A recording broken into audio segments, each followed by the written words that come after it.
Thanks a lot, Dennis. Appreciate that. Good to see each and every one of you here with us today. We're going to take a look at what I'm going to call this lesson a living faith. So go ahead and open your Bibles to James, the second chapter. We're going to take a look at a passage there that's probably familiar to you. You probably have heard this passage a time or two. In James, the second chapter, and at verse number 17, he points out the fact that, faith without works is dead, being alone. And so that's, as I say, that's probably not a new passage in and of itself. And none of us want that dead faith. Popping up here on the screen is a picture kind of a construction crew. My dad was a building contractor. I grew up in the trades in working for my dad, and this is the image that popped in my head. That was work. You think of building things, constructing things, and this was the image that came to my mind when I thought about it. Well, how can I illustrate this idea of not having a dead faith? Well, the opposite of that is a living faith. And clearly what James is talking about is a living faith is a working faith, is a faith that builds, that works together. And so that is something I think we all understand.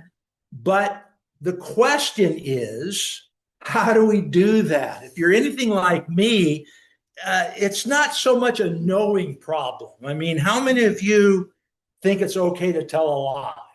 How many of you think it's okay to steal? I mean, I could just go on, and I could reverse that. I could say, well, how many of you think that God says you should be kind?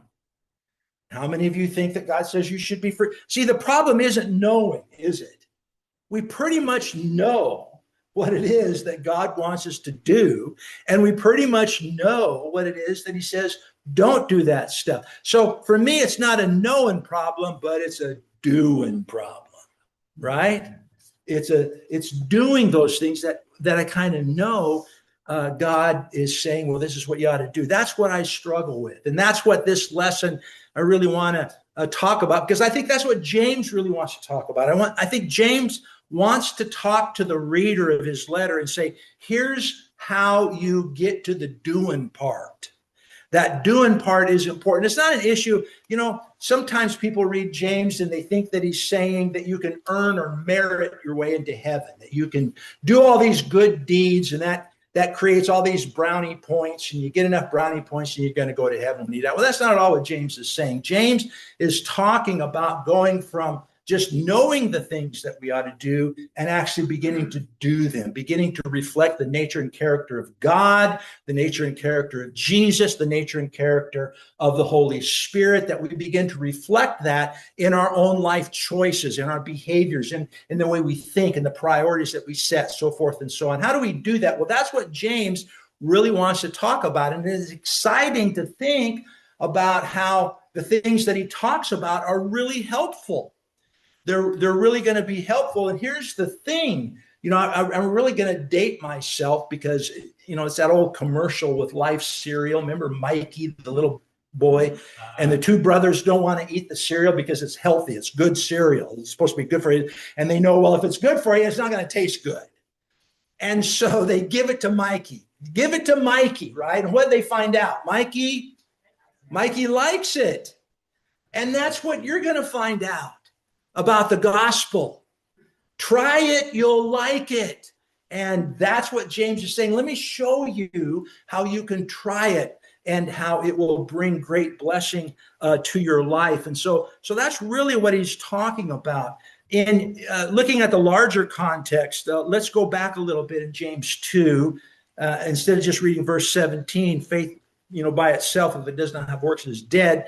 Let's kind of set up the context so we get we'll get a bigger picture of this and see where James is really headed with this. He's not saying that you're going to earn or merit your salvation. We're going to get into heaven by the grace of God. Okay, that's how we're all going to get into heaven. But that doesn't mean that there's not stuff that we have to do. The example I always give is like a birthday present. If you refuse to open the birthday present on the basis that your action of opening it takes away the gift nature of the birthday present, what do you think is going to happen to that birthday present? Well, I think it's going to stay wrapped up. And I think you're not going to get the benefit of it. So who thinks that the action that you have to go through of unwrapping the birthday present destroys the gift nature of the present itself? It doesn't.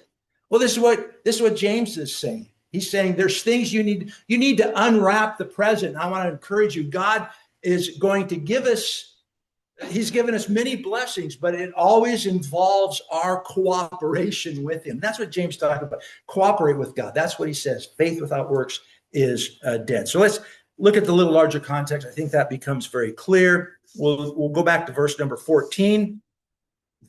James 2, beginning of verse 14. What does it profit, my brethren, if someone says he has faith but does not have works?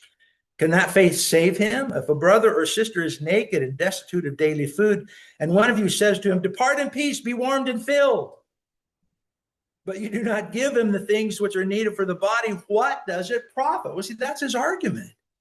See, it has to be backed up with our actions. There needs to be a consistency between the things we think, the good thoughts we think, and what we actually end up doing. And so that's what he goes on and says. Thus also faith by itself, if it does not have works, is dead. And so that's the point. James is pointing out that faith without works is of no avail. So as I say, even when we understand that, it can still be challenging to us. We can know that it's wrong to tell lies. We can still yet find ourselves telling lies sometimes. And so that's what I think he's really dealing with. So for us to really dive into this, let's go back a little bit. And the rest of the lesson is going to focus on what he says earlier. You know, one of the most important things you can learn about studying the Bible is the importance of context.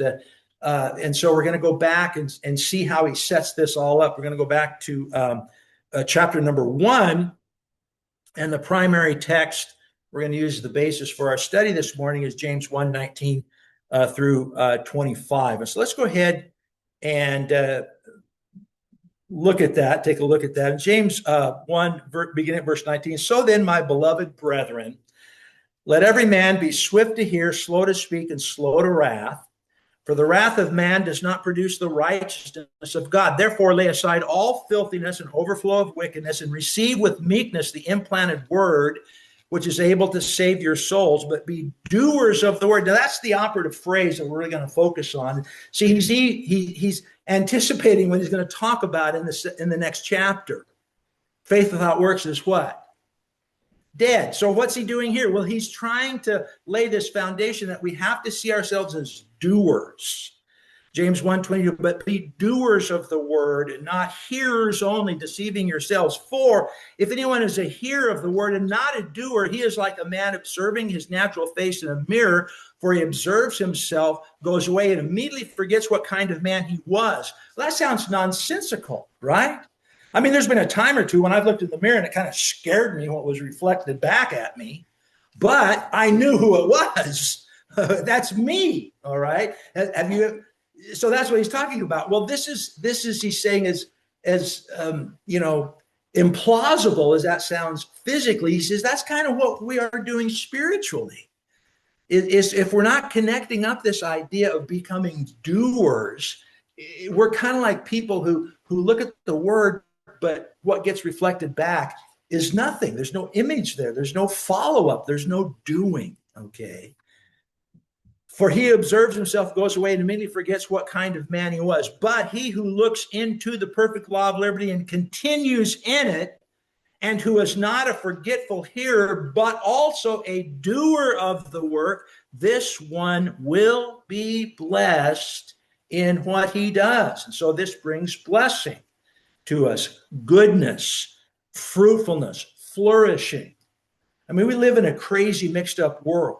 Have any of you looked at the news lately? It's crazy, right? Well, even in this crazy, mixed up world, God will show you a way. That's why the gospel, that's part of the reason why the gospel is good news. Now, to be sure, the end goal transcends this world. We're looking at heaven as the end goal. But in the meantime, what he's saying is it will also bring great benefit, flourishing, your ability to live a good life, even in spite of the fact that unfair things are still going to happen to you. Even in spite of the fact that there will still be difficulties, even in spite of the fact that there will be sickness and things like that, things that are very unfair. God, Jesus, James is saying, in spite of all that, you'll be blessed if you'll understand and make this connection between what he's calling a living faith, what we're calling in our study today, a living faith. So let's break this down. We're going to really focus on a couple of verses, and we're going to begin at verse 19. Let's go back to look at verse 19. The first thing that he says, and this is really the foundational element that really helps us become doers, is he says you need to be swift to hear. Now, what does he mean by that? Well, what I think he's talking about is really a willingness to listen. Let's go back to Matthew, the 13th chapter. Now, we're also going to spend a lot of time kind of jumping back and forth between James, the first chapter, and the second chapter, and what Jesus says here in Matthew, the 13th chapter, because they're really complementary. It's the same basic ideas. And what we'll see in Matthew 13 is a famous parable, the parable of the sower, the parable of the soils. And what Jesus is illustrating through that parable is why people aren't swift to hear. There's impediments. There's things that stop us from really hearing the word of God. And besides just hearing, what we're going to see Jesus talking about, and really what James is basing his plea on becoming a doer, is also not the idea of just hearing, but hearing with a view to understanding. And that's the problem. Lots of people know, James 2:17, faith without works is dead, but they don't understand it. They don't understand what he's saying. They misinterpret it. They misunderstand it. Say, well, that's obviously not talking about being a doer, because I know that I'm not saved by works. I can't do anything that merits or earns my salvation. So they end up actually devaluing obedience. They devalue it because they don't understand. And that's what Jesus is after in this parable. We'll get to that in due time. But just to begin with, notice what he says. This is at the end of the parable when he first gives the parable of the sower. He goes out in a field and he sows into different types of soil. Some is the wayside soil. Some is a soil that's full of stones and rocks, and some is soil that's full of weeds and thistles. But some is good soil. So he has 4 different kinds of soil. It talks about the different outcome with those 4 different kinds of soil. But at the end, he says this, Matthew 13:9, he who has ears to hear, let him hear. Now, what he's really talking about is, and what we're going to really focus in here as we go through this parable, is that this is all with a view towards understanding, hearing with a view towards understanding. We all physically have ears. We have that, but do we understand? That's what he's really talking about. He who has ears to hear, let him understand is what is really the emphasis. See, now what actually happens, and this is what I think we can jump back to James, the first chapter. We'll see some things that are impediments. Well, what keeps people? This is one of the things, as we go back and forth, we'll see this interchange. We'll see some of the things that impede our ability. And that's, again, we'll get back into the parable and see how that ties back into the parable. But for now, let's go back to James. And in James, the first chapter, at verse number 19, you'll see a couple of things that he is suggesting that ties right back into what's going on in the parable that Jesus is talking about. What keeps us from being swift to hear? Well, you'll notice that one of the things he talks about is that we're blabbermouths. We're too quick to talk. He says, let everyone be swift to hear, and then immediately goes slow to speak. See? And so that's one of the things is that we're often engaged in discussions. This happens when we talk about politics, so we have to make this rule. We can't talk about politics in this house. Why? Well, because we want to dominate the conversation. We want to do all the talking. We don't want to let the other guy talk. And so we have these kinds of warnings. And in Proverbs. Let's go back to Proverbs. It talks about, sometimes the best thing we can do is just be quiet and be silent. In Proverbs, what do I have here? 10, Proverbs, the 10th chapter, verse number 19. In the multitude of words, sin is not lacking, but he who restrains his lips is wise. Now, there's just all kinds of statements in Proverbs. These are wisdom. This is wisdom literature. And he's saying, don't be so quick to talk. Well, that's what James is saying. See, the way that we're swift to hear is that we're not so swift to talk. He said, be slow to talk. And so, sometimes we need to listen. And I find myself doing that. I find myself in conversation. Again, it's oftentimes about the Bible, but it's also often about politics. And all I'm doing is, I'm not talking, but I'm not really listening to what the other person said because I've already decided that they're an idiot. You talk to people that way, you've already figured out they're stupid. They don't know what they're talking about. So I'm sitting there, I'm just waiting for them to stop talking so I can regale them with my great, profound wisdom, right? And do you do that? Do you catch yourself doing that? Well, that's what he's talking about. Stop doing that. You don't have to agree with the guy. You don't have to agree with the person, but listen with a view to doing what? To understand them. You don't have to agree with them, but you can say things like, well, that's interesting. Okay. Well, that's one way to look at it. All right. And then you can present your counterpoint or counter view. But see, you're doing it in a way that you're trying to really understand what the person is talking about. Well, that's what we're going to go. We're going to go back to Matthew 13. We're going to go back to that parable, and we're going to see that quality is lacking in lots of people. They don't care. They don't listen with a view towards understanding. The next thing that he noticed, still right there, James 1:19. What's the next thing he talks about? It's another thing. You got to be swift to hear, but we invert it. We're swift to what? Speak, and we're also swift. That's the second thing we're swift to do. Get mad. All right. He said, now what James is talking about, and again, we'll go back to the parable and see that that's kind of what Jesus is talking about too. We get angry way too fast. And that impedes our ability. That really impedes our ability to understand. So we need to pay attention. Again, go back to James, the first chapter, and all we got to do is read the very next verse. In James, the first chapter, and just go down to verse number 20. And what does he say in verse 20? He says, for the wrath of man does not produce what? The righteousness of God. So cool off a little bit. Don't get so hot under the collar. That's hard to do sometimes because we see these people saying these things and we view it as a threat. We view it as an insult to our intelligence, but we still need to ratchet it down a little bit and understand. What I do is, I want to be up to the times as far as, what's going on politically and what's happening in our culture and so forth and so on.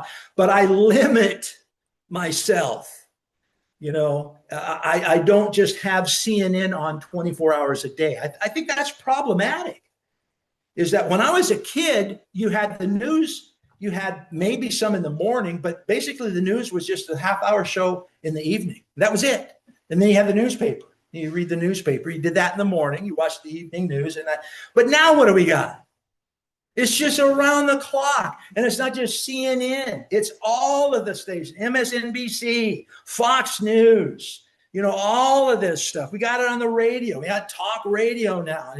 We're just bombarded with this stuff. See? So what's helpful to me now, you may not have the problem that I have, but what's helpful for me is I limit that because I see myself getting angry. I mean, I listen to the news and I think, I'm from Mars. I must be from Mars because I just don't get it. I don't get what they're talking about. It's just nuts. But that's me. That's what helps me. Do what you need to do to cool up. Go for a walk. Go out and talk to the chickens if that works for you. All right. That's what you need. Don't be so quick to get angry, because that impedes listening with a view toward what? Toward really understanding. That's what you want to do. You don't have to agree, but you want to get that understanding. And that's what Jesus is saying back in that parable, or at least part of what Jesus is saying back in that parable. So there has to be a strong desire to understand. Now, with that in mind, let's go back to the parable. And I think you'll see that that's one of the main things that Jesus wants to accomplish in telling this little story about a farmer that goes out into a field and he sows seed, and the seed falls on different types of soil. Okay. So Matthew 13, and let's begin at verse number 1. We'll just read the parable here real quick. On the same day, Jesus went out of the house and sat by the sea, and great multitudes were gathered together to him, so that he got in a boat and sat, and the whole multitude stood on the shore. And then he spoke many things to them in parables, saying, behold, a sower went out to sow. And as he sowed, some seed fell by the wayside, and the birds came and devoured them. Some fell on stony places where they did not have much earth. They immediately sprang up, but because they had no depth of earth, when the sun came up, they were scorched. And because they had no root, they withered away. And some fell among the thorns, but the thorns sprang up and choked them out. But others fell on good ground, and they yielded a crop, some 100-fold, some 60, some 30. He who has ears to hear, let him hear. Now that's what he's talking about. See right there at the end, that tagline at the end isn't just say, oh, okay, I can tell by the way the preacher's talking, the sermon's about ready to begin, I've got to grab my songbook. That's not what he's doing. Okay. He's saying this is the main point. You do have ears to hear, but do you understand? Now that is strongly suggested by what happens next. So let's keep reading. Verse 10, what happens next? Well, the disciples have a question. Verse 10, and the disciples came and said to them, why do you speak to them in parables? I've shared this with you before. This was like in my high school English class. I hated poetry. And this is what I said to my English teacher. If the poet has something to say, why doesn't he just come out and say it? Why does he have to use all this figurative language and all this flowery stuff? I don't get it. It's stupid. Well, fortunately, my English teacher prevailed on me, and I began to change my attitude a little bit. But that's kind of what I think the disciples are asking Jesus. Listen, if you got something to say, why do you tell these stories? Yeah, we know you're not talking about farming. We know that that's not what you're here to do. And yet you tell this story about a farmer. What's up with that? And Jesus answers that question. Listen, we'll pick up right where we left off, verse number 11. And he answered and said, because to you it has been given to know the mysteries of the kingdom of heaven, but to them it has not been given. For whoever has, to him more will be given, and he will have abundance. But whoever does not have, even that which he has will be taken away. Now, there's all kinds of ideas. You can read different commentaries on what this is talking about. A lot of them talk about it's just a mystery, and God has zapped these guys with the Holy Spirit, and they just have this ability to understand. And to you it's been given to understand, but to them it's not been given. I don't think God works that way. I don't think he just arbitrarily zaps people and gives them the ability or the desire to know and understand. I think it's actually the opposite of that. I think what Jesus is saying is that you guys have already learned to listen to me with the view to what? To understand. You guys are already there. But what about all these other people out here? They ain't there yet. And that's the problem. And that's what the parable is about. So he points out there are 12 disciples there, and that strong desire to understand is already present in the 12 disciples. And it's already present in the good soil. Because some of that soil, the seed did what? Not only did it spring up, because there's two other kinds of soil where it initially germinated, but it didn't get to the fruit-bearing stage. It didn't get to the harvest. Only in the good soil does it get to the fruit-bearing stage. Only in the good soil does it get to the harvest point, see? And that harvest is beyond this life. That's He's talking about our ultimate heavenly reward there. Okay. So the point is, what impedes that?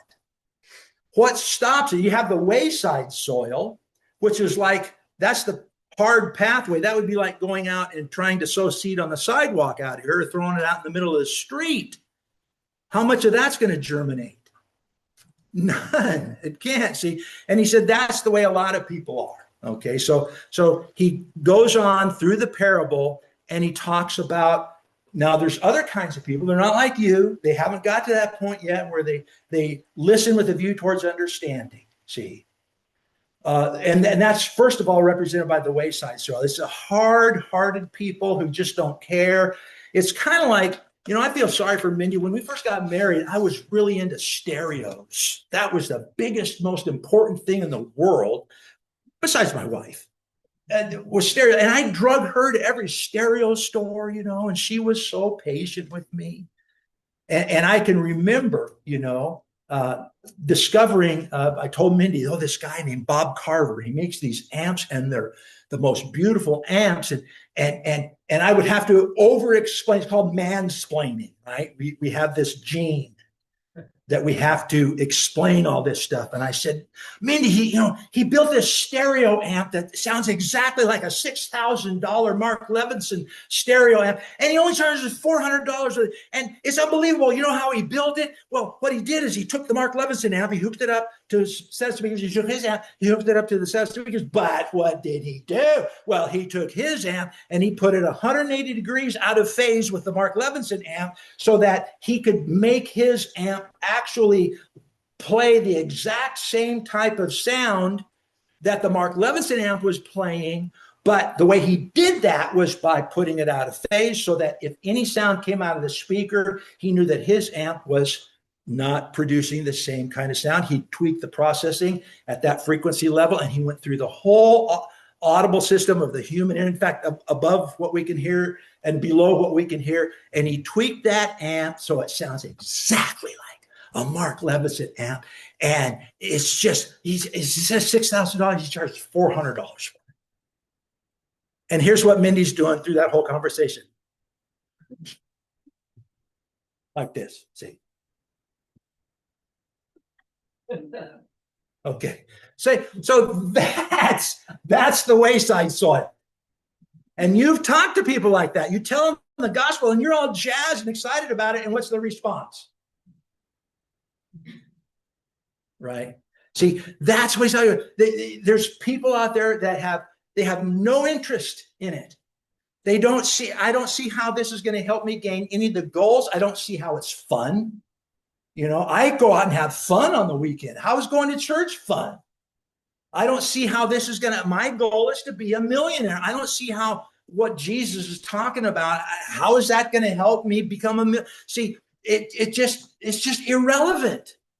It has nothing to do. It's just a husband. Jesus is just like a husband mansplaining stuff. And that's what he's talking about. That's the wayside soil. See, Satan has come in and already polluted their thinking, poisoned the well, and they're just not going to listen. And then he talks about two other kinds of soil, the stony soil. And what's interesting about that is, let me get down here to verses 20 and 21. But he who received the seed on the stony place is this, who hears the word and immediately receives it with joy, and yet he has no root in himself. So here's another kind of person who initially can see, they listen to Jesus and they say, you know what, I see how that can work. I see how that can make my life better. But there's no staying power to it. He says, for when tribulation or persecution arises because of the word, immediately he stumbles. See, they don't understand that when you become a Christian, it's not all rainbows and butterflies. There's going to be problems. Like there might be people in your family who will make fun of you. There might be people at your workplace who make fun of you when they hear, oh, you're a Christian now, huh? Right? No one explained that to them. And so they run into that hardship. They run into that persecution. They run into those difficulties. And what happens? Well, it germinates, but it stops. They quit listening. They don't understand what it is when you become a Christian. The same thing is true in the thorny soil. He continues on. Now he who, verse 22, 13:22. Now he who received the seed among the thorns is he who hears the word, and the cares of this world and the deceitfulness of riches choke out the word, and he becomes unfruitful. See, so what he's talking about is, again, the problem of materialism. That pops back up, and that becomes once again their number one goal is a materialistic perspective. Again, materialism expresses itself in many ways. Now, the real key to all this, look at verse 23, and you'll see it. You'll see it. But he who received the seed on the good ground is he who hears the word and what? Understands it. Bingo. That's what the parable is about. The parable is about how hard-heartedness, just thinking that the gospel is irrelevant, impedes your ability to understand. The parable is about how the difficulties that you're going to face when you become a Christian. It doesn't mean these preachers out there that preach the health and wealth gospel, that all you got to do is believe, and man, you're going to wake up tomorrow morning, there's going to be a Rolls Royce parked in your driveway. Jesus didn't preach that kind of stuff. He said, no, you're still going to have problems, but I'll teach you how to deal with those problems. I'll teach you how to overcome those problems. I'll teach you how to have a life full of joy and happiness in spite of those problems. Well, see, they don't understand that. They think the only pathway to joy is what? Money, fun, whatever the world tells you got to do. And then he talks about the thorny soil. See, they again get caught up in that materialistic pursuit, and it impedes their ability to understand. That's what the parable is about. The parable is about understanding. Well, that's what James is talking about. James is talking about understanding that a living faith comes from what? Well, it comes from a desire to go to work. See, that's what Jesus is saying. A living faith comes from a strong desire to understand. And when you understand, you begin to connect the dots. Okay, we're out of time. So there's 2 more points. We'll save this for next week. If you'd like to hear the rest of this, this will really make a difference in your life. It really is amazing how this truly does bring positive blessing to your life. But for now, what we're seeing is the connection between a living faith, what he's talked about, not having a dead faith, it's a doer, is this desire to understand. And again, that takes study, that takes commitment, that takes the same stuff that got you through high school, right? It's going to take that kind of stuff, and it's going to take that application. So it's based on a strong desire to understand. Now, next time we'll talk about 2 more very important elements.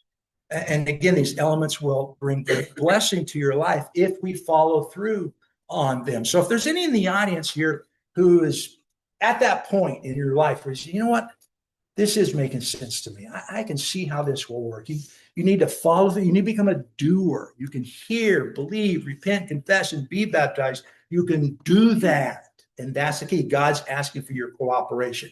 You're not earning your salvation. You're becoming a doer. You're becoming a person who listens with a view to what? To understand. If that's you, come forward, make those wishes known. While together we stand and sing.